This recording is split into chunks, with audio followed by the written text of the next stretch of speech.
Well, ladies and gentlemen, welcome back and to this next session of this great conference that Katarina and Fri Värld is ordering. My name is Anna Wislander. I'm Deputy Director at the Institute of International Affairs, and it's my pleasure to moderate this session on the next administration and the future of US military presence in Europe. We will have an excellent set of experts on that this session, and we will see where we will head. We touched upon the subject in the past session, but I think we need to have a much broader approach to this. Also, this conference is about order, actually, or a question mark on that. Of course, it's vital. We cannot discuss where Europe's emerging security landscape is heading if we don't discuss the role of the United States in the world and where the US is heading, and also its presence on the European continent. The US has been the guarantor for European security and the backbone for our security arrangements on this continent since the end of the Second World War, and when our security became indivisible, it has remained that way ever since. But question marks are at the same time rising on these arrangements, and this has been a vivid debate, which we will link into, I think, whether the US is losing power and therefore drifting away from Europe, or if it's losing patience with Europe, not taking care of its own responsibility on security-wise on the continent, or if the US is simply falling out of love with Europe, directing its attention elsewhere in the world. And this, I think, is a debate that is ongoing, despite what we have felt as a very new and urgent situation with the Russian threat, and also a military response from the US within the short term. This last year we have seen an increased military presence on the European continent. But still, the bigger question mark remains on what is the future between the US and Europe and the security arrangements. And I think we will have a really great discussion on that in this session here today. I think one can keep three tracks in mind if you look at international relations when you talk about this issue. And one is, of course, structural factors. And there we have the US as the superpower. But what is happening to its military power, to its economic power, to its power of social values, its strength of a liberal world order? Where are we heading in these regards? And then, of course, we can look at the administration.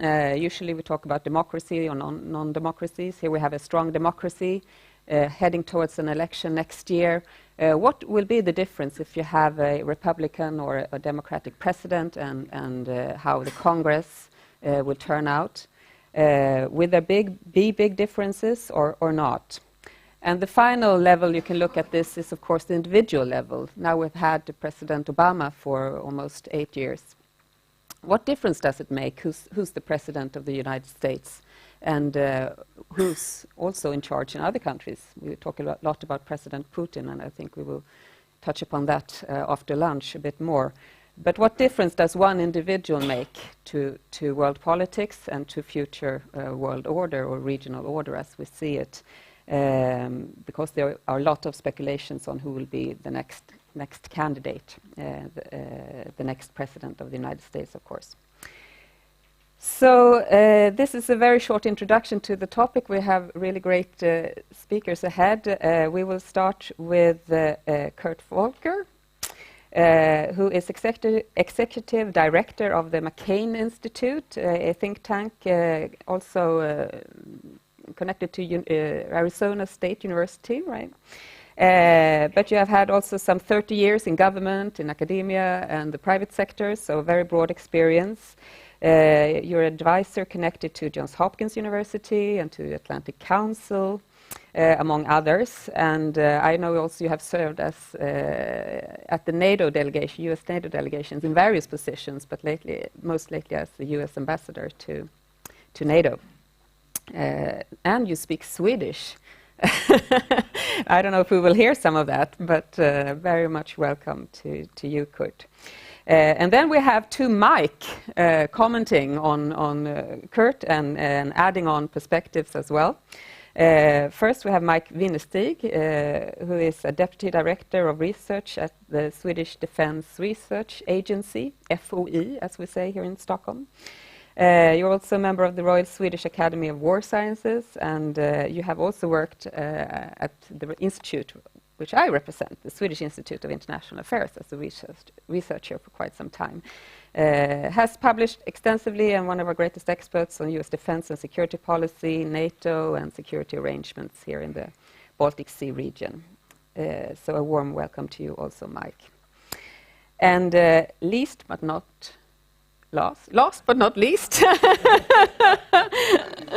no, Mike also, or Michael Hatzel, who's visiting senior fellow at our sister institute, the Finnish Institute of International Affairs in Helsinki, and a senior fellow at the Center of Transatlantic Relations at Johns Hopkins.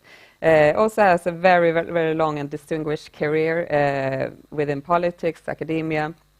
You have served very closely with the US Vice President Joe Biden, as I understood, for a long time in Congress. When he was a senator, you were also a Democratic Staff Director for European Affairs, senior advisor, and you have also an author of several books and published distinguishedly on European affairs and other broader matters of security policy. So we look forward very much to your intervention as well. So please join me in welcoming the speakers, and Kurt Volker, the floor is yours.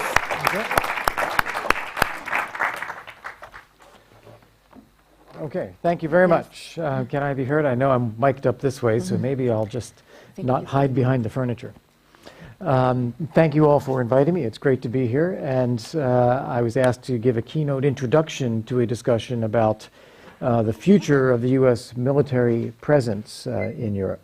I think that is a broader question than just the military aspect, and so I'm going to start a little bit broader and then try to answer the question that I was asked to address as well. I would put this into categories that really follow the introduction that we just heard, which is what is happening, what U.S. will we be looking at through an election and after, and what does that mean in practice? I think those three questions are what we need to tackle. In terms of what's happening, I do think that we are at what we can call an inflection point globally. We have seen over the last 25 or 30 years since the end of the Cold War a lot of ups and downs, development, progression of democracy, EU-NATO enlargement. We've seen changes in East Asia. We've seen a rising China. We've seen changes with dictatorships and democracies and rebellions in the Middle East, development in Africa. But all within the zone of we think we know what's happening. We think this is all manageable. It's ups and downs, but things aren't fundamentally different. I think we at least have to ask ourselves the question, and I would argue that probably the answer is yes. We are now at a point where things are going off in a fundamentally different direction. We're at an inflection point now in a couple of ways. First, we now have a Russia that is thoroughly authoritarian at home, is aggressive abroad, has invaded neighbors, has annexed territory from neighboring countries, continues to occupy and foment aggression in neighboring countries, and has rejected many of the legal foundations of a post-Cold War order in Europe. CFE Treaty, INF Treaty, CSBMs, Budapest Memorandum, Charter of Paris for a New Europe, NATO-Russia Founding Act. Remember that all of these documents have as a common thread, very deliberately put in there by many of us working in diplomacy at the time, respect for sovereignty and territorial integrity of all European states, and refraining from the threat or use of force in Europe. That is out the window right now, and we are looking at a very different situation. NATO is there for collective defense, Article 5, of course, but NATO has also been there since the end of the Cold War on crisis management. And we think about Bosnia, we think about Kosovo, we think about Afghanistan. We now face the most serious crises in Europe on security that we faced in a generation. NATO's not dealing with them. No one else is dealing with them either. It's a very dangerous situation, and that's something we're going to have to face. Unfortunately, that is not the only inflection point that we're at, Because if you look, for instance, at the Middle East, we're seeing some things now that are fundamentally different and I would say irreversible. We have an Iraq that is now in 3 pieces and very, very unlikely to be put back together. The government in Baghdad very close to Iran. The Kurdish government very unwilling to be suborned inside an Iraq, again, that is so chaotic and violent and dangerous for the Kurds. The Sunni population that does not want to be under a Shia Baghdad. You've seen the disintegration of the border between Iraq and Syria. You've seen the rise of the Islamic State, which claims territory and an actual caliphate. This is al-Qaeda on steroids. It's not only a network of terrorists that reject some of the tenets of civilization, but they're doing it by claiming to have territory, governance, a currency, and attract disaffected Muslim extremists from around the world to that vision, and they've been successful at it. We, the United States, have been bombing ISIS for over a year, and they have more people, more territory, and more money than when we started. So this so far has not worked. Not to say it's a bad idea, but it hasn't worked so far. Combine that chaos in Syria and the civil war with the refugee crisis that it has spawned, which is now affecting all of you and all of Europe.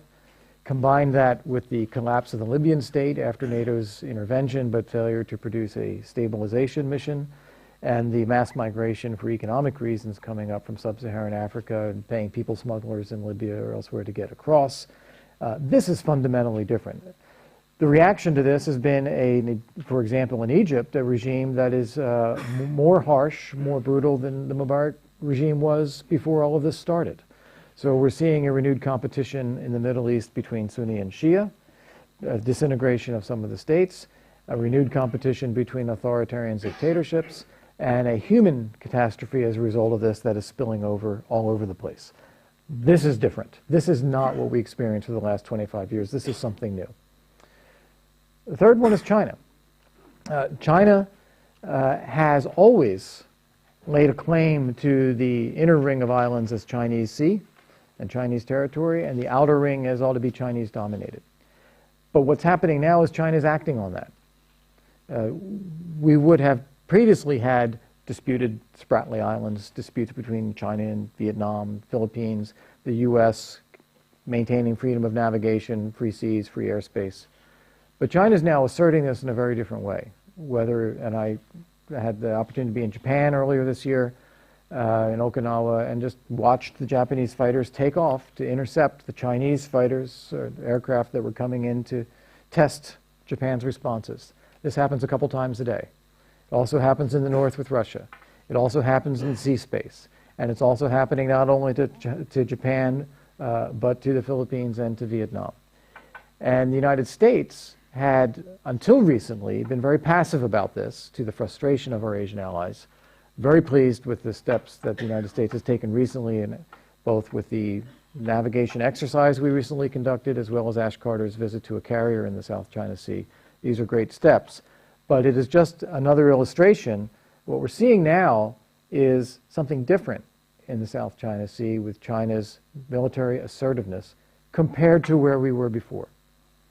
Now, these things I don't think are all coincidences, that they're all happening at the same time. I think they coincide with a period when the U.S. has espoused a policy of pulling back from conflicts in the world. President Obama has talked about ending wars, about nation building at home, about leading from behind, all at various different times. And Mike will correct me, it wasn't President Obama who said lead from behind, it was his speechwriter. But that has been the message conveyed and to the rest of the world. So when you have the U.S. pulling back like that, clearly the interest and objective of the United States in this is to see the rest of the world take responsibility for crises, whether it's Europe dealing with Russia and Ukraine, whether it's leaders in the Middle East to bring something else forward, our Asian allies. But the reality is this retrenching United States has in fact left a vacuum, which has been filled more swiftly and more assertively by the worst possible forces, whether it is Russia or Iran in the Middle East or ISIS in the Middle East or this assertiveness in China, and you can go on and on. So that's the environment we're in. We're actually in a different kind of place now than we've been in for the last Where are we 26 years since the fall of the Berlin Wall? Now that begs the question, part two, is, well, what kind of United States are we going to be looking at dealing with these challenges in the world? We have a very vigorous election campaign coming up, with one more year to go in the Obama administration, and then a change. The first thing I would say is that all of these nefarious actors around the world that I just mentioned will be in a race to the finish. What more can we get done now before we face the uncertainty of some other regime or some other administration in the United States? So I think we need to be on guard over the next year. They may try even more things to test us and see what we'll do. And to give one concrete illustration, if Vladimir Putin feels that he is not being stopped in Ukraine, he will be very tempted to try something in a NATO country to see what the response is. And I think we have to be prepared for that. The second thing is that the present administration of the United States doesn't want to take on new big things. They can't follow through on their own. They won't be in place. They have priorities for a domestic agenda and a foreign policy legacy that they want to lock down, and that mitigates against the idea of investing big in new things over the next year. Third, we have an election campaign where candidates are out there talking about what the United States should be and will be, and we have a very angry and disaffected electorate. On the Republican side, if you take the polling percentages of Donald Trump, Ben Carson, and Carly Fiorina combined, it's about 60% of the potential electorate on the Republican side. 60% of the people who might vote in the primaries for the Republicans wanting to vote for someone who has never held office before. That's the degree of frustration and anger that you see there. The fact that on the Democratic side, you have a socialist, an avowed socialist, Bernie Sanders, getting up to 30% of the vote against Hillary Clinton. It's another illustration of the frustration on that side that there is really no choice. It's either Hillary Clinton or nobody, and that's more of the past as well, just a degree of unhappiness. That being said, I will give you my analysis and prediction. I sure hope I'm not wrong. I could be wrong. I think that Hillary Clinton easily emerges as the Democratic nominee. The only thing that could derail her would be an indictment for some of these things that have plagued her, such as classified material on her home computer server that she kept in her house and failure to use State Department emails. I don't think that's going to happen. I don't think that's going to get that far. And I think she emerges as the nominee on the Democratic side. On the Republican side, I believe that as people finally go to vote in the primaries, it won't be Donald Trump or Ben Carson that wins throughout the primaries. There is that anger factor. I believe Trump has already fallen to second place and will keep going. Once he's no longer got the brand of being the winner who knows how to fix things, but is instead trying to claw back from a diminished position, I don't think he looks like the winner anymore, and that may not work for him. He is, however, extremely entertaining. It's great television. He's got all the free media he wants, and he is expressing the frustration that a lot of people feel. Interestingly, if you were to describe Donald Trump, you would say he's bombastic, he's aggressive, he's assertive, he insults everybody, he's funny, he's outgoing, he's all of these things. Ben Carson is exactly the opposite. He's quiet, he's soft-spoken, he's cerebral, he's modest, and yet he's also surging in the polls. This just is an indicator, I think, of seeking somebody who's different and from outside rather than a belief in anything that either Trump or Carson is really standing for. It's much more just that give us somebody from outside who's pragmatic and practical and can solve problems. I don't believe that Carson comes through in the end either. So I think Trump and Carson both fade over time, don't actually end up getting the nominations. The three people left standing after that, you can rule out a large number of the other candidates who are hovering in the 0 to 3% range. They're never going to get there. Bobby Jindal, George Pataki, Chris Christie, Mike Huckabee. I put John Kasich in that category, although that's debatable. But it gets you down to Ted Cruz, Marco Rubio, and Jeb Bush. Ted Cruz represents the professional political side of that anger and frustration. that he's able to channel that as a senator and through a Tea Party movement in a way that looks like much more traditional politics. And he's quite effective at that, and I think he will be around for a while, and as these other candidates fade, he might be the one that benefits the most. You have Jeb Bush, who has the biggest financial war chest with his super PAC. He has a great organization. He has a great ground game. It just, unfortunately, I have to admit, even though he's someone that I feel very comfortable with, has virtually disappeared as a candidate. He has not established a presence and a charisma and a vision that is inspiring people to support his campaign. And he has a lot of uphill battle to do now to try to stay with it. And the beneficiary of that over the past couple of weeks has been Marco Rubio, who has all of the things as a candidate that Bush seems to be lacking right now. Dynamism, charm, charisma, even good looks. People aren't commenting about his glasses. He is doing very well. He doesn't have the experience of being a governor and the executive leadership that Bush has. He doesn't have the machine that Bush has. He doesn't have the money that Bush has. But he's doing quite well in the polls now, showing himself to be a more dynamic candidate. I think between the two of them, Rubio and Bush, is where you'll find our nominee from the Republican side, and you'll have Hillary Clinton on the Democratic side. That then tells you, when you look at what does that mean for foreign policy, you're going to have people who are very much in the mainstream tradition of U.S. foreign policy. They believe in a strong defense. They believe in U.S. leadership. They are very experienced internationally. They have traveled. I think that you will see something very familiar in the way that the U.S. emerges after this election campaign. And then the final question. So what does that mean in practice? So what on the ground happens as a result of that? That's not as clear-cut a change as one might think. First off, I think the electorate and the public opinion is different from 15, 20 years ago, from the Bush administration and the frustration that grew over the war in Iraq and our involvement in wars in the Middle East, through the Obama administration and the frustration that has gone from a very slowly improving economy and from a sense that the world is becoming chaotic and still not a desire to jump back in. There is a hesitation in the electorate and in the public. Second, the budget is still going to be a tough issue. We have a huge budget deficit. I believe the figures, as what I've heard, I'd like to go back and check these myself too, that we've added more to the U.S. public debt in the last 8 years than we had ever accumulated before that. And that's a big deal, that whoever becomes the president is going to have to get a handle on our finances and our debt. And that makes it difficult to raise defense spending as much as we should. We do have a majority, and we saw this in the Senate vote on the defense authorization, a majority for getting out of sequestration and raising defense spending. But put that up against domestic spending and what it does to the debt and deficit as a whole, we still don't have a good answer for that.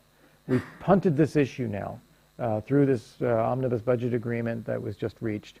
We now won't be grappling with our actual budget until there's a new president in 2017. And then we're going to have a big struggle as to how do you get your arms around this, and how the Defense Department and the military fares in that is still an open question. Even though there's a desire, it's going to be very, very hard. In the Bush administration, Secretary Rumsfeld at the time decided to cut the U.S. presence in Europe in half. We had 4 brigades stationed in Europe, and he decided to bring it down to 2. People would not go home from Iraq or Afghanistan to Europe. They would go home to the United States. Fortunately, Bob Gates came in and put the brakes on that, and we maintained 3 brigades until in the Obama administration, still Secretary Gates relented and we moved to 2. And now we're in the process of moving to 1 with prepositioned or equipment left behind and a few temporary deployments that hopefully are lasting temporary deployments in the Baltic states and in Poland. But it's a company size each in each of the Baltic states and a headquarters in Poland. It is a symbolic presence. It's not an operational presence. That's where we are right now in terms of the reduction of U.S. military capability in Europe. That's where we're going to be whenever someone becomes a new president. And in order to turn that around, it's not simple. There would have to be a sense that we have the money, and there would have to be a sense that the actual deployment of the forces is necessary as opposed to just committing to bring them from the U.S. as necessary for training and exercising and things. That's going to be tough to change. So I'm not holding out a whole lot of optimism about an increasing U.S. presence in Europe again, absent a conflict. And of course, none of us want a conflict, but if there's a conflict, that would change things. There's also a sense in the United States, and you can't underestimate this, that Americans feel that Europe is not doing what it needs to do, across the board. It is not spending on defense. It is not taking defense and security issues seriously. It is not managing things within its own scope. We went from the U.S. spending about half of all NATO defense expenditure to about 75%.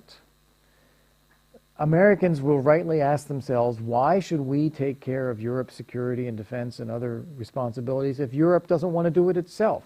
How can we care more about this than Europeans do and take on more of the load? So that is a real issue, and I think will be an impediment to a wildly assertive U.S. role in Europe. Finally, I think that one of the things that, I should add 2 points in conclusion. One of the things that is part of NATO's strategic concept, it is part of the NATO doctrine, is that NATO is not only about collective defense, it's also about crisis management. If you read the strategic concept from Lisbon and every other strategic concept prior to that, crisis management factors in there as something that NATO should be doing. And we've done it. We've done it in Kosovo, we've done it in Bosnia, we've done it in Afghanistan, but we're not doing it now. I think NATO, as NATO, the countries around the NATO table, need to be gathering together to talk about how do we deal with the crises that we have. I don't see that happening now, and in fact I see that being controversial to even have the conversation. Having a NATO discussion about what to do about Ukraine, having a NATO discussion what to do about Libya or Syria. Very hard to imagine now, but that's got to happen. I do see a new U.S. administration putting that on the table, whether it's Hillary Clinton or a Republican. And then finally, that begs the final point, the final question is, what about a Europe whole, free, and at peace? That's where we started after the Berlin Wall came down. We adopted a view, all of us in Europe and in the United States, that people in Europe have a right to set their own destiny. It shouldn't be imposed by a Russia or a Soviet Union. That they ought to be able to choose to be free societies and democracies if they wish. They ought to be able to have market economies. They ought to protect human rights and the rule of law, and they ought to be secure in doing so, not worrying about someone else imposing or invading or changing that on them. And that's true for everybody. Why would the Czechs have less right to that than the Belgians? Why would the Poles have less right to that than the Dutch? And why would the Georgians have less right to that than the Czechs? Is there something different about those people that they don't deserve the same freedoms and rights as others? I remember when I first worked at NATO in the late 90s and early 2000s, Yuri Luik was the ambassador that time too, and the question was whether the Baltic states could ever join NATO because they're indefensible, because it would be a provocation of Russia, because they were so small, whatever the reason was, they were in a different category. And we were looking at NATO enlargement to talk about those who have been left out of the first round, like Slovenia or Romania. And what happened over the course of about 2 years was that the Baltic states demonstrated that they're European countries. They're mature democracies, succeeding economically, they're passionate about the same set of values. They belonged in the same family. And it became untenable after a period of time to conceive of NATO enlargement and not conceive that the Baltics would be part of that. It just became unthinkable. Somehow we've lost that aspiration, that belief that Ukrainians have the same rights, or that Georgians have the same rights, or that Moldovans have the same rights to their own future. I think we really have to look at this vision again and come back to where we believe things to be. It is harder, it's more dangerous, it's more challenging. Russia has put a lot of facts on the ground with occupying parts of Georgia and occupying parts of Ukraine and messing around in Moldova and occupying Transnistria. But nonetheless, I think that if we don't have that vision about where we end up in the long run, to include a Russia that respects the same values and rights as well. It's not the Russia we have today, but the Russian people deserve the same thing. If we don't have that vision now, we're going to see a renewal of strife, conflict, division of Europe that's going to plague us for another generation. And so I think we're going to need to come to these issues of crisis management and our own vision of what we want to see in Europe.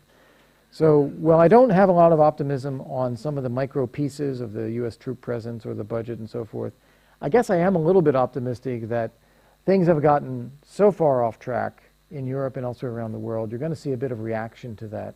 And hopefully the U.S. will be able to find that happy medium of leading together with others, not ignoring the problems and taking a leadership from behind, and not leading unilaterally and then alienating everyone and not having our allies with us. So hopefully we find that medium again.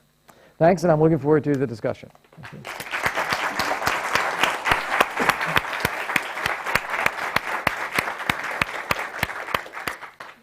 Thank you so much, Kurt, for that very interesting and also thought-provoking and I think to the point discussion. And on this last topic that you said, I want to continue that when we have our discussion here also, not least. But we will see here if we will get a bipartisan judgment of what will happen, or how you are assessing the situation also in the campaign, not least. Perhaps you can also have some view on that. But first we will see, I think I'll ask Mike to comment first here on both what Kurt said, and if you want to add also European perspectives, you're most welcome. So please. Thank you very much, Anna. Is this one working? Yes, it is. Good. Well, I actually agree with most of what Kurt said. I will, however, perhaps nuance the view a little bit when it comes to the actual military presence and the future developments of these as well. I don't necessarily want to defend the Obama administration here. I think that's my namesake Mike's job, actually.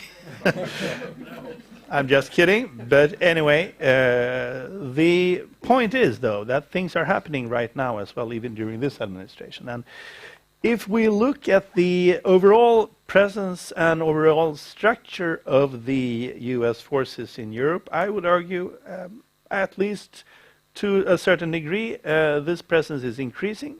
It's there not only for the good values that Kurt mentioned, but also for pretty solid geopolitical purposes. And I believe that regardless of the administration that takes power in 2017, it will increase even more. And I'll try to flesh this out a little bit. Right now we have about, according to the commander of the European Command anyway, General Breedlove, about 65,000 permanent military troops in Europe, plus a number, several thousand probably, of non-permanent rotational forces, especially in the US Navy. You have also, as far as I understand, about 20,000 civilian employees of the Department of the Defense all across Europe, and around 100,000 military families, members of military families, that is. So it's a very substantial presence still, actually. And we've seen one symbolic decision already being reversed by the Obama administration in 2012. They decided to withdraw all American heavy tanks. They're now back both in Norway and in Germany, although mainly for either prepositioning or training purposes. They're not there as units yet, but there are many people who argue that this is the next step, so to speak. And we also see, as Kurt mentioned, the prepositioning being planned right now in the Baltic states, Poland, Romania, and so on. Things are moving already, although I agree that this is a tripwire force structure rather than anything else. I don't think it's only symbolic. It's a tripwire force pretty much as the entire force during the Cold War years also, in a way, was a tripwire force, although it was about 5 times or more bigger than the current one. The point is, though, that you have American troops in Europe. They are doing a lot of things right now. They are increasing their presence dramatically, mainly for, let's say, political purposes. You have the Dragoon Riots in Europe. You have a lot of things going on in terms of training in the Baltic states, not least. I hear a lot of very different tunes right now from my Baltic colleagues than what I did a couple of years ago. In terms of the level of planning, the attitude from the American side towards real defense planning in the Baltic states. So I would say that things have changed pretty dramatically since Crimea, or maybe even a bit before that. I have to say as well that I'm visiting Washington, D.C. about 2 times a year, and I have done so the last 15, 20 years, and not until the autumn of 2013, I was able to have any form of serious discussions with anybody in the administration on Russia. It was completely impossible to even get the impression that this could be a problem. I mean, Russia was mentioned, of course, but pretty much in the way that Russia was compared to, I've heard this several times, a teenager throwing tantrums every now and then, and the best way to deal with that is just to close the door to the teenager's room and let it go over, so to speak, and then it's fine again. I doubted that very much at the time, and it seems like this teenager now has grown up to be a pretty dangerous person, and that could have been foreseen many years ago, I would say. But on the other hand, you also see something else going on from the Pentagon side. My very clear impression is that major Pentagon generals are speaking their minds, including, by the way, the Secretary of Defense, Ash Carter, on Russian topics, much more than the White House is, for example. I don't know exactly how this works in the U.S. I would doubt, though, that Ash Carter would say a lot of things completely unrelated to the president's policies. I mean, he has leeway, of course, but my definite impression is that most of what he has said, and that's been pretty dramatic, as you know, in terms of his characterizations of Russian aggressiveness and so on, this cannot be done completely without the president or his staff knowing it in advance. That's my guess, anyway. I'm happy to hear my senior colleagues here commenting on that, but that's my definite feeling. We have also, from the Pentagon, decisions on Operation Atlantic Resolve related to all forms of, let's say, reassurance measures towards the NATO allies in Europe. We have almost $1 billion a year new money from the Pentagon to EUCOM, which is a good thing as well. And as I understand it, this is now a permanent sum. $1 billion is a lot of money for everybody else, but not for the Pentagon. So it's a small sum in the Pentagon setting, but it's still significant because this kind of money does not go, as far as I know at least, to Pacific Command, for example, or you don't have as well the amount of military rebalancing, so to speak, from the U.S. to Europe, from the U.S. to Asia that you actually right now have from the U.S. to the European Command.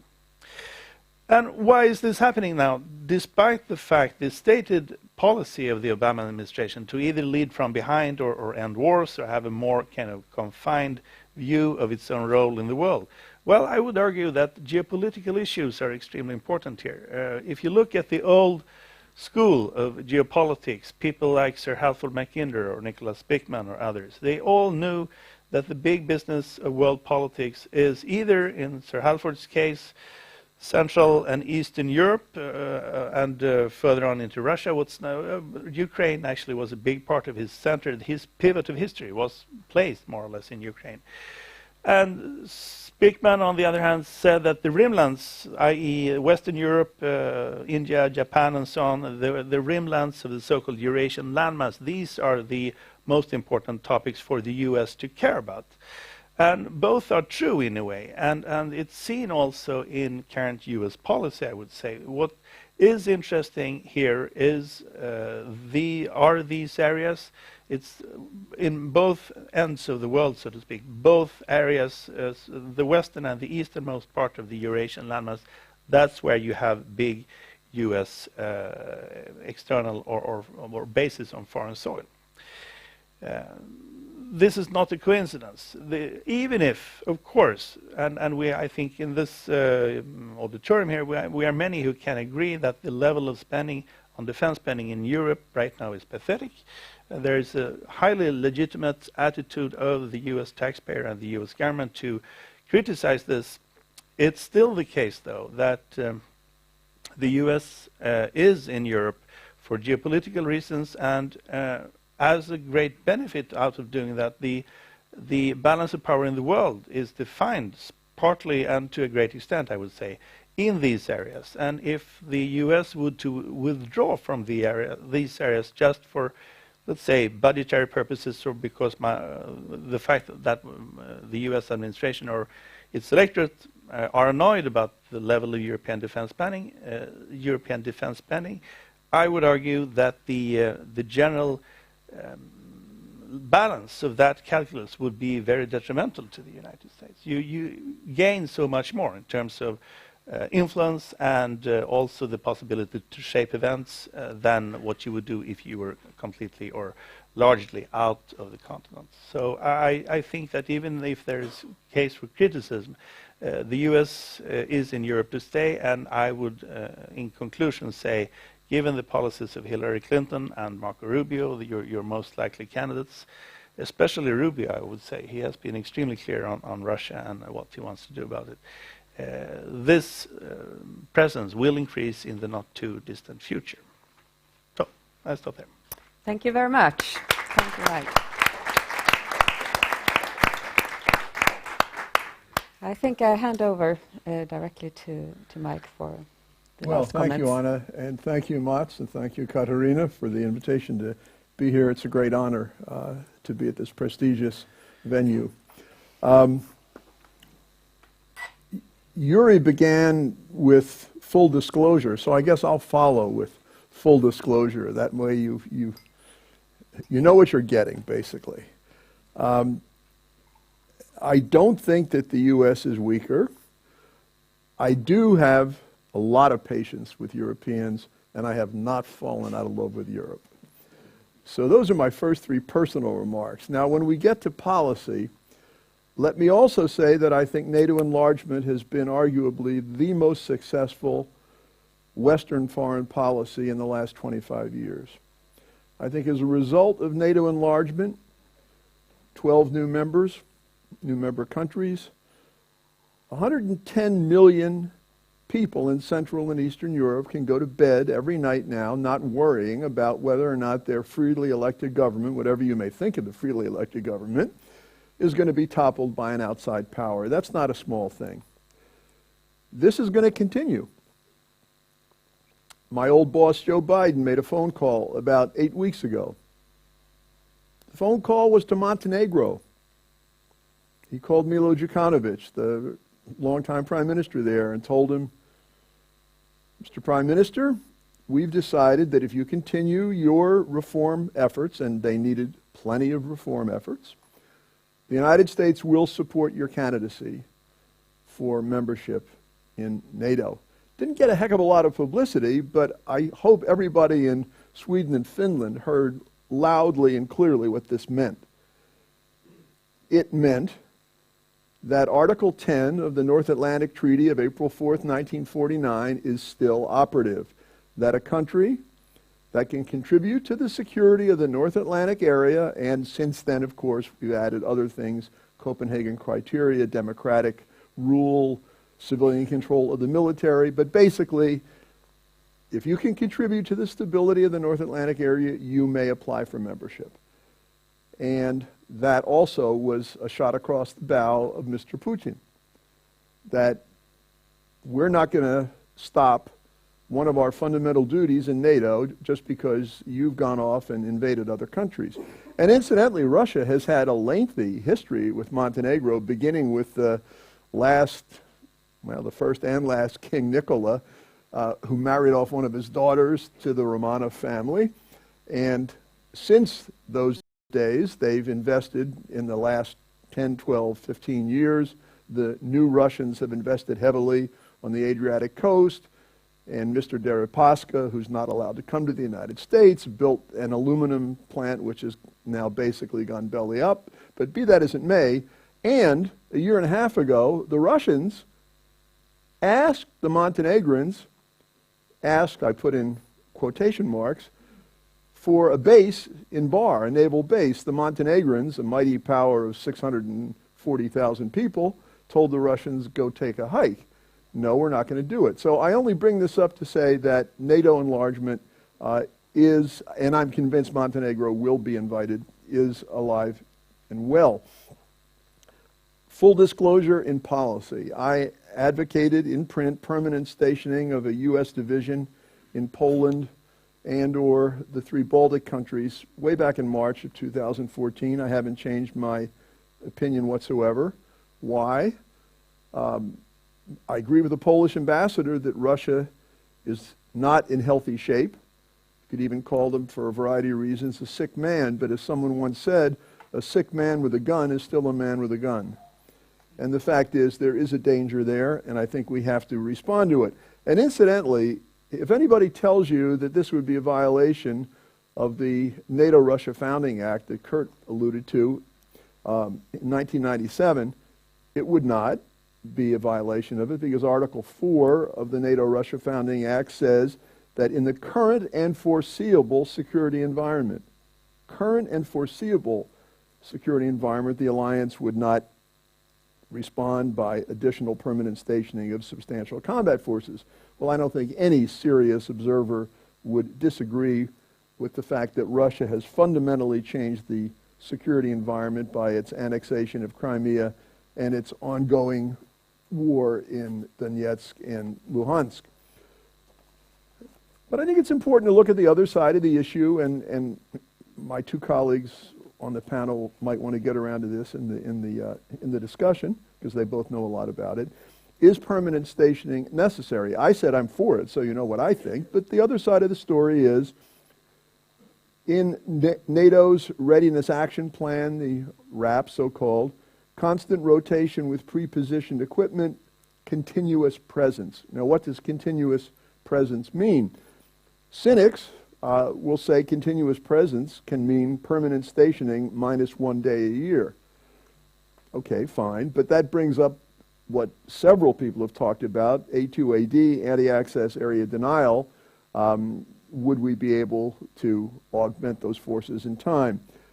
I won't go into any more strategic detail, except to say that I seriously question whether Russia has sufficient troops, even if they would stage an attack to occupy the Baltic areas and Baltic countries. Also, the question of Belarus. They are trying to bludgeon the Belarusians into accepting an air base, or maybe 2. Nonetheless, without their cooperation, it would be very, very difficult to launch an attack. And as you may know, the EU has lifted its sanctions against Belarus. There is a movement there to try to bring them back into Europe. Let me say, though, I think it's important that, and I think Kurt and other people, Mr. Zańczkowski actually, in a sense, was saying this, the U.S. is a reliable ally. Let's just say it that way. It would honor its Article 5 commitment. It would react if there were a hybrid attack. And I think what Mike has just said, I'll put it in the active voice. He sort of said it happened, but I would maintain that while I am not happy with some of the Obama administration's foreign policy in various parts of the world, I do think that it has reacted quite well in the Baltic area since Crimea. And you've described it in detail. We can get into alphabet soup, the ERI, NRF, VJTF. There are all sorts of things have happened with American leadership. It seems to me the key question is, and I guess Mike also used this word, what constitutes a credible tripwire? Not just a tripwire, but a credible tripwire. I like to use the example, and this came up way back in 1997 in the debate on the Senate floor in the first tranche of NATO enlargement, Poland, Czech Republic, and Hungary, West Berlin, a country a city that I lived in for 4 years of my life. During the Cold War, for 45 years, the number of Allied, namely American, British, and French troops in West Berlin never exceeded 12,000. West Berlin was surrounded by 400,000 troops of the East German Volksarmee and another 400,000 of the Soviet Red Army. That's 12,000 against 800,000. Now, as Mike said, we had 400,000 troops farther west in Europe, but it was basically the credibility of the U.S. deterrent that they knew not to touch it. And this is exactly the point. I'm not sure whether one U.S. brigade combat team would be sufficient in the Baltic area. Maybe a division. Ideally, one U.S. division plus a division out of European NATO troops. That's my hope. But the point is, we have to make it credible enough and make it clear privately. One doesn't want to scream and shout publicly, but make it privately clear to President Putin that this is a real red line. This is not some imaginary thing in some far-off country about chemical weapons. This is the reddest of red lines. We have the political will, and you have to understand that. Now, there are broader factors, and here I find myself in complete agreement with Kurt, that are militating against permanent stationing, which, for the third time, I would say I am in favor of. Other areas of the world are competing for U.S. attention: Middle East, Central Asia, East Asia. And I would also say this difference of opinion about priorities also occurs within European NATO. Some allies from Southern Europe are clearly much more concerned with the threat from the Islamic State in Libya, I'm thinking about Italy first and foremost, than they are about the Baltic. They're more concerned about the 200 miles across the water there than they are about the fact that Russian troops are much closer than that to Vilnius, Warsaw, Riga, Tallinn.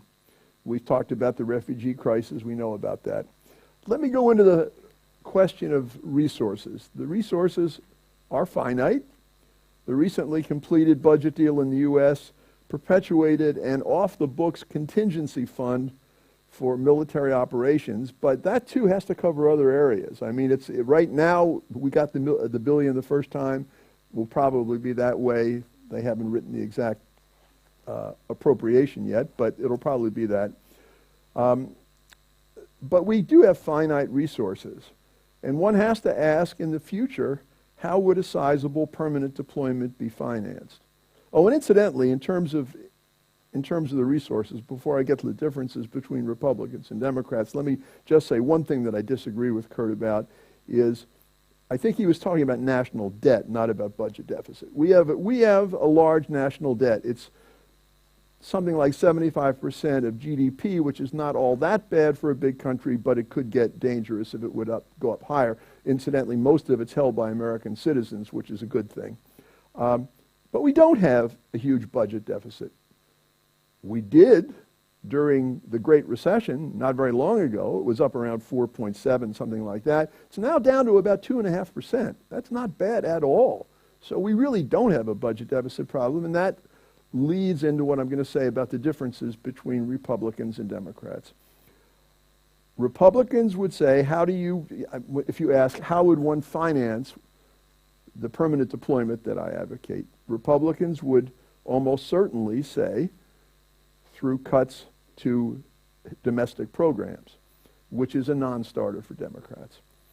Democrats would say, perhaps a mixture, but overwhelmingly through higher taxes, which is a non-starter for Republicans. The old-fashioned idea of sacrifice for a worthwhile cause seems like a distant memory. I'll get back to the differences in a minute. Let me just talk about burden sharing very quickly. I even had this prepared before Kurt even said it. It's during the Bosnian War in the mid-90s on Capitol Hill. One heard all the time, it's politically untenable for the United States to care more about Europe than the Europeans do, and that is still the case. Now, Mike is perfectly right that although Americans are very nice people, we're not in it for charity reasons. It's in our enlightened self-interest. That's clear. Without a stable, free, prosperous Europe, we would not be able to be active geopolitically elsewhere in the world. So that's absolutely certain. That's clear. Nonetheless, the fact is Europe could do more, must do more. There's another question. Some of our European allies, certainly not Poland, Latvia, Lithuania, Estonia, but some would view permanent stationing of U.S. or other NATO troops in the Baltic region as somehow provocative. It mystifies me why, but it's a fact of life we have to live with. Now let me go, as I conclude, to the nexus between domestic and foreign policy. There's always a connection between domestic and foreign policy in every country, that's clear. And again, I'll use congressional speak, without the informed consent of the American people, no foreign policy is going to work for very long. We used to have a bipartisan approach. Students of the United States will remember the Republican senator from the state of Michigan, Arthur Vandenberg, who famously said in 1947, politics stops at the water's edge. 50 years later, we have what I think is about the last really muscular bipartisanship in foreign policy in the United States, and that was NATO enlargement. And let me just compliment the Republicans on this, because as Anna said, I was Joe Biden's senior advisor in those days, and we had, yes, Yuri, we had more than a dozen hearings, and we published a 550-page book on NATO enlargement. I mean, we really talked it to death. We had 7 days of debate on the floor, as we say, of the full United States Senate. According to the Constitution, Article 2, it's the Senate that has to approve treaties by a 2/3 vote, just the Senate. 7 days. Now, this was a bill, and bills always have so-called floor managers who play a really crucial role. They decide how to allot the time, how to structure the debate. It's amazing what you can do to influence a vote by structuring the debate. The Republicans had the majority in the U.S. Senate then. So, I mean, it was just assumed, I think, that for any bill, let alone a treaty ratification, let alone the most important treaty ratification, arguably, in 50 years, that you get a Republican. Well, Jesse Helms, senator from North Carolina, was chairman of the Senate Foreign Relations Committee. He was in no shape, intellectually or physically, to handle it, but they had John McCain. They had other people. A former senator from Oregon, Gordon Smith, was really well informed on this, and there were several other Republicans. You know whom the Republicans chose as the floor manager for the debate on NATO enlargement? Joe Biden. Unheard of. I mean, jaw-dropping. I tell young staffers on the Hill, this is only, you know, it's 18 years ago. It's not the dark ages. They can't believe it. I mean, that kind of bipartisanship just simply doesn't happen very much. And the fact is, this is reflected. It's a question of chicken or the egg, which came first, the political leaders or the base. But the fact is, increasingly, and polling shows this, Democratic and Republican voters have totally different agendas. You ask them, what are your big agendas for the campaign coming up? Republicans will talk about social issues like gay marriage. They're against it. Illegal immigration. Some of them, a surprising number, are for a path to citizenship, but they would build walls and do things like that. They're against meaningful gun control. They're pro-military. Democrats, you ask them, what are their concerns? Well, also social issues. They're more liberal when it comes to diversity. They want to give rights to illegal aliens with a path to citizenship. The big difference is climate change.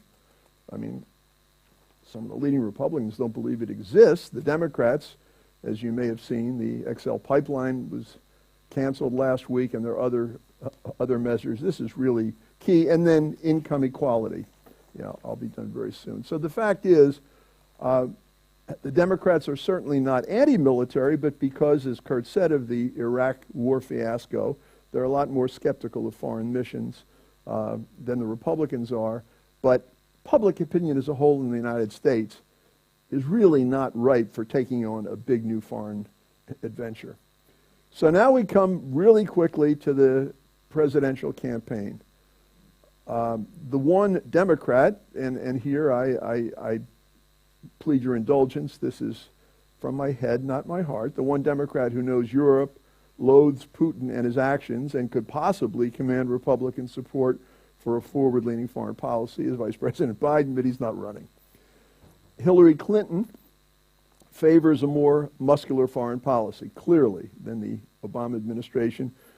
But she's a polarizing figure, and if she's elected, I fear that there are many Republicans who would oppose anything she advocated. On the Republican side, the most knowledgeable candidate on military affairs is Lindsey Graham, whose support is currently around 0.5%. How about the two current leaders in the polls? Well, Donald Trump thinks he could get along with Putin, and Ben Carson, a week and a half ago, didn't even know that the Baltic states were already members of NATO. Mike Huckabee would be unlikely to expend resources to defend secular Europeans. And Ted Cruz, honestly, I find him so totally opportunistic, I don't have a clue what he would do. I like what Kurt said about Jeb Bush. I think he has been reading The Power of Positive Thinking. I think Jeb Bush, if he were elected, would probably almost certainly lean on establishment Republicans with ties to Europe. But Kurt, I think Jeb is pretty much toast, and I doubt that he can fix that. So we come to Marco Rubio, who I think, despite some problems with his personal finances, will be the nominee. He's very bright. He's a member of the Senate Foreign Relations Committee.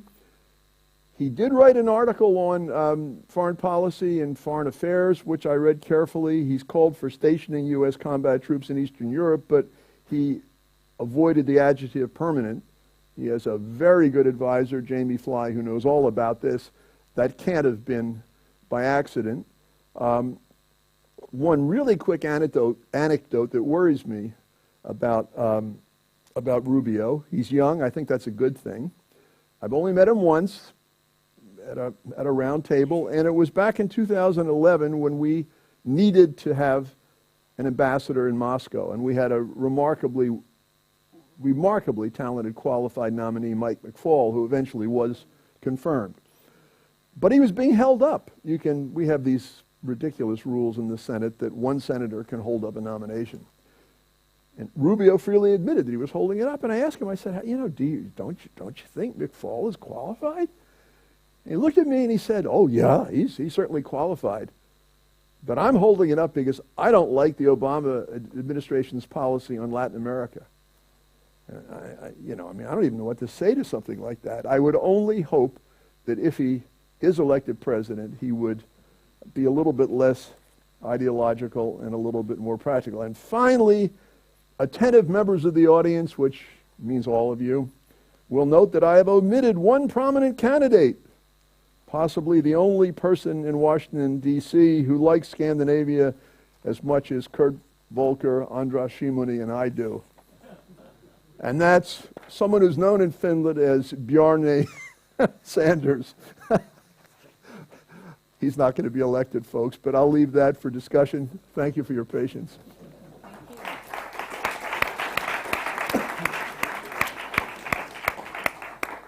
Thank you, Mike, for that interesting and quite extensive expose. That leaves us with just a few minutes, actually, of questions from the audience, and we're trying to wrap up. We have a microphone, so please introduce yourself and speak in the microphone when you get the questions. Yes, please. Carl Lander. I'm a participant in the Free World Forum's Foreign Policy Academy, and I'd like to ask about U.S. defense policy, because approximately since the Second World War, the U.S. has put a premium on having the best and the shiniest military technology. But given that, taking an example like the F-35 program, is very expensive, it's quite inefficient production, and also due to the proliferation of this technology, mainly through cyber espionage, or partly at least. Shouldn't the U.S. opt for something more more reliable? Like, take an example, like instead of trying to have the Corvettes, they should try to have the Volvos, basically. Thank you. Thank you very much. We will take a few questions in a row, and then I give the panel one chance to respond to each, whatever you want to respond to. You get one response. Okay, Mats, please. Mats Johansson, chairman of the Free World Forum. In January 17, what would be the first Putin test on President Clinton or Cruz or whoever? Putin is a macho guy. If it's Hillary Clinton, he must test her. How would he do it? Thank you. Yes, behind there. Thank you very much. Andras Rats from the Finnish Institute of International Affairs. A short question from a person not expert on US foreign policy at all. In case of a permanent stationing, the predictable Russian reaction would be loud outcries about the open violations of NATO-Russia founding act, whether it's justified or not, whether the cries are right or not. Second predictable Russian reaction, massive movement of troops to the Pskov, Leningradskaya and Murmanskaya Oblast as a defensive measure. Question comes here. Would permanent stationing of US troops would do enough good in order to compensate the negative developments from the Russian side? In short, would it worth, particularly taking into account the first strike operational capabilities of the Russian armed forces, which would basically guarantee that anything deployed to the first line vanishes immediately in the moment of a massive breakout of a massive conflict? Would it worth? Thank you. Okay, thank you. And one last question. Yes, Anke, please. Anke Schmidt-Weizmann, Swedish Institute of International Affairs. I wanted to, well, be the one raining on the parade a little. You draw the comparison with Berlin, but that would be assuming that this is this second Cold War that we're seeing, and that the Kremlin is calculating in the same way, and that would then be sufficient. And Kurt, it was in your own panel on Friday that the former Deputy Supreme Commander of NATO actually was very harsh and very blunt and said that really don't kid yourselves, what is being done right now is so far away from what is necessary to actually be a credible deterrence that, and then I can add to that also what President Ilves said the next morning. Well, you know, everyone's still in denial. Face the facts. Anything that's being done, that's really not living up to what is necessary. So I wondered how that calculation that we are just not dealing with the Soviet Union, but we are dealing with the Russia that we have seen over the last couple of years, how that would affect your assessment, your rather maybe over-optimistic or definitely over-optimistic assessment. Thank you.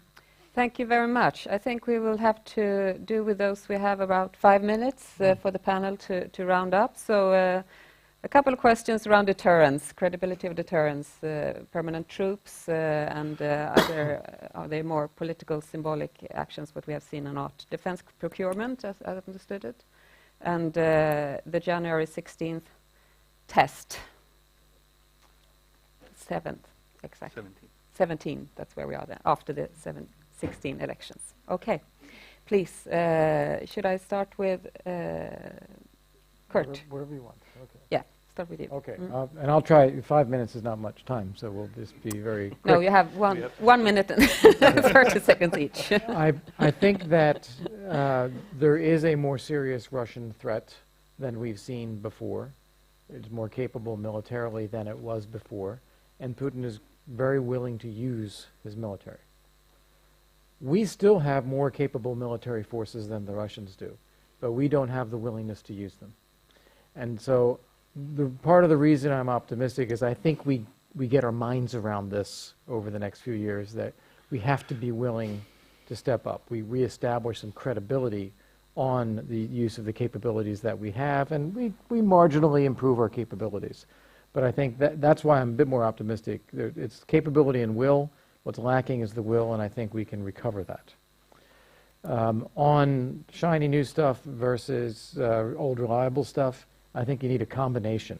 Somebody will buy the shiny new stuff. I'd hate to be in a situation where we're up against someone who did and we didn't. So I think we do need to do that, but we also should fill out with others. The narrative that Russia has put out about NATO is the aggressor and has been violating the NATO-Russia Founding Act and all the understandings is absolute nonsense. It is start to finish made-up Russian propaganda aimed at dividing Europe and causing self-doubt about the rights of Europeans to have independent, sovereign, and secure countries, and to divide the U.S. from Europe. It is maddening that this gets so much currency as it does, because there was never an undertaking about no NATO enlargement. The undertakings about stationing were exactly as Mike read them out: a current foreseeable security environment and not additional permanent stationing of substantial numbers of combat forces. We are at levels far, far below we ever were at the time that those undertakings were made. We're nowhere close to where we were before. The things that have been done, the violations, have all been on the Russian side. And we took them off earlier about CFE, about INF, about the Budapest Memorandum, about concentrations of forces in the flanks under CSPMs, about respect for territorial integrity, about sovereignty, about the threat and use of force, about annexing territory from neighboring countries. The list is an arm long. And that's what the narrative ought to be, but we've done a terrible job of explaining this and allowed the Russians to sow doubt in our own societies about what it is in fact that's happening. Thank you. Mike? Sure. I'll basically just agree with almost all what Kurt said here on the Russian narrative. I would add as well, though, that of course, if something happens, if Sweden and Finland join NATO, or if there is a substantial number of troops, at least more than a company per country in the Baltic states, the Russians will start to whine, and they will move troops, and they will do all forms of things. But that's beside the point. They will do it anyway, regardless of the size of the troops, I would say. So the way of dealing with this is to do exactly as they did in West Berlin during the Cold War. A substantial force with no chance whatsoever to invade another neighboring country, that is Russia, but still big enough to be a hindrance for an invading force, and definitely big enough to start the U.S. Congress up and running. And that's the entire point here. To have deterrence through a tripwire which includes a lot of Americans, so at least substantial numbers of American soldiers and other allies as well. If this is a new Cold War, as the lady up there asked, yes, sort of course it is. But it's not the same kind of Cold War that we had before, but it's a similar situation in terms of the conflict level. And there's, in my mind, not very much to do about that with the current regime in the Kremlin, and most likely even the next regime in the Kremlin, which is perhaps a little bit more problematic. Mike? Okay, quickly, we can add the most recent of the, as Kurt says, arm's length of documents that the Russians have violated is really pretty recent, less than 5 years ago. The OSCE Astana Commemorative Declaration, December 2010, Russians signed on the dotted line that every country has a right to choose, that there are no spheres of influence, and that every country has the right to choose its own method of defense, including joining a security alliance. It's there in black and white. They signed, they're violating it. With regard to West Berlin and Second Cold War, yes, I think we're in a Second Cold War. I have to say, I do worry about the mentalities, though. I think you've hit on a good point. You know, the old Soviet Union and the Politburo was not exactly a group that I admired very much, but they at least did reach decisions collectively. It took them almost a year to come to the wrong decision about Afghanistan. Putin now has consolidated power in the Kremlin to a degree that no other leader has since Joseph Stalin. And number one, I'm not sure that anybody is there anymore who has the courage to speak truth to Putin. He's in his own little FSB bubble. I think the unpredictability the Russians have shown is intentional. That's one way, that's a part of asymmetric warfare. I mean, flying jets up the Baltic Sea or the English Channel with your transponders turned off. I mean, it's just so ridiculously reckless, you have to wonder. And I worry about chain of command. And I worry about even chain of command with ambassadors, like, Ambassador Tatarinsev here in Sweden threatening you folks. I mean, yes, I do worry. That's a genuine concern. It doesn't change my bottom line. I think that we should do it. I agree with what Mike and Kurt have just said about permanent stationing. I do think, Andras asked a key question, I do think it's worthwhile. You have to ask yourself, how many more troops are they going to move than they did last March when they moved 80,000 troops from the Arctic to the Black Sea? I mean, the only thing left is to cross a border. If you're saying that you think that permanently stationing 3,000 or 4,000 American troops is going to start a world war, okay, I don't think it would. There's a risk in everything. But there also, final word, there's a big risk in doing nothing and leaving a power vacuum, which we have now. Thank you. Yeah.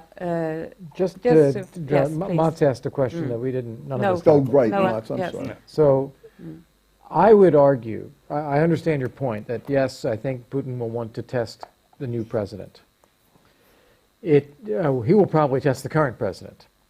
So part of the answer is it depends what he's already done before he gets to January 2017. But then when you have a new president, my guess is that it would not be a clear Article 5, defend the Baltic states type of scenario, because that would be easier for her to react to. It would be something that has a justifiability about it or an ambiguousness about it. More of the same in Ukraine.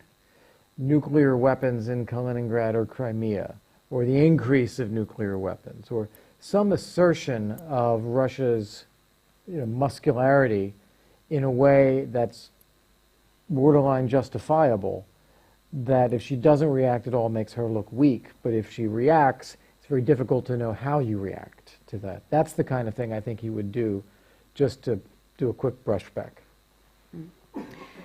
I would like just to make a very brief summary, take 1 minute more of our lunch for this discussion. It's been so rich in what you have been adding, so I want to thank you all of that. What I would like to emphasize perhaps is when you listen to this, is there is a difference in U.S. military leadership, military action, and U.S. political leadership when you look at Europe.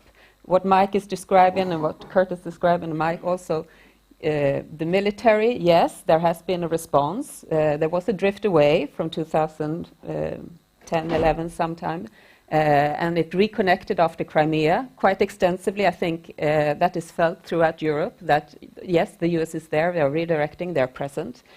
Where you do find a bit of more question marks are on the political leadership side. I do also a lot of interviews within NATO, different NATO countries. There is a feeling that the US is a bit absent. If they're not absent and they are quiet to an extent that they were not before. So what about TTIP? TTIP? No, yeah, TTIP is fine. That's interest. That's interest. But if you talk about more hardcore security, I think that is... I tested this on Chuck Hagel, actually. I had the opportunity to do that last week in Washington, D.C., and he said that that was a spot-on analysis. And that's the guy who provided the military means. But I think that's important to see also, because it leads into what you actually said in your closing remarks. What do we do with the liberal order that we have defended here? And that's where I think Europe really needs the US ahead. There are discussions on a grand bargain. They are not very official, but they are there, extending the sphere of interest thinking that Russia is doing. That has been part of European history before. And that is one role that the US would need to step into more, and I would wish a new administration, even if they're Democratic or Republican, to perhaps assume that responsibility a bit more also publicly. So that's one reflection listening to you gentlemen. And then we have a long range of other military issues and defense responses to fit with that order, but there need to be a more fundamental discussion also ahead. And I think there is a two-track fatigue, actually. The US fatigue is mostly on European defense spending and not stepping up. There is a growing European disappointment with the US leadership that I think we will see these two merge and perhaps have a more open discussion on what are the expectations from each side and what can we build ahead in order to sustain a transatlantic community ahead. So with those remarks, I would like to finish this session and thank you both, the panel, and excellent questions from the audience. So